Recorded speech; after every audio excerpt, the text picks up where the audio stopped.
पण एक दिवस येईल जेव्हा तुमच्या पापाची भूत देशाचे नागरिक होऊन तुमच्या मानगुटीवर बसतील.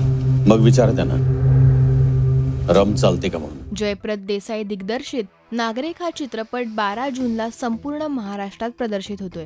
चित्रपटाचा टीझरच इतका प्रॉमिसिंग होता की ट्रेलर बाबतची उत्सुकता वाढली आणि त्या उत्सुकतेचं सार्थक झालं, कारण ट्रेलरही तितकाच तोडीस तोड आहे. दंगे आणि हिंसा ही तर दहशतीची माध्यमं, पण खरं राजकारण फुलतं ते या अशा संवादातूनच. नागरिक चित्रपटाचा ट्रेलर पाहताना हे अगदी सहज जाणवतं.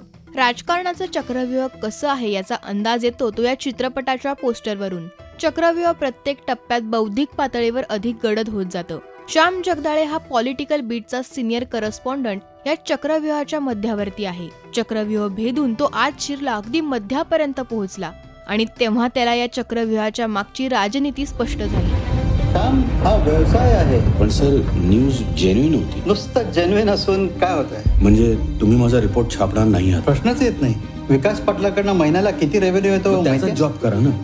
ही खुर्ची का सोडवता? आता हे चक्रव्यूह भेदून तो कसा बाहेर पडणार हे पाहणं नक्कीच इंटरेस्टिंग असेल. ट्रेलर आणि पोस्टरची एक बाजू अशीही सांगते की नागरिकाभोवती हे चक्रव्यूह आपोआप बनलं जातं आणि त्यात तो अडकतो.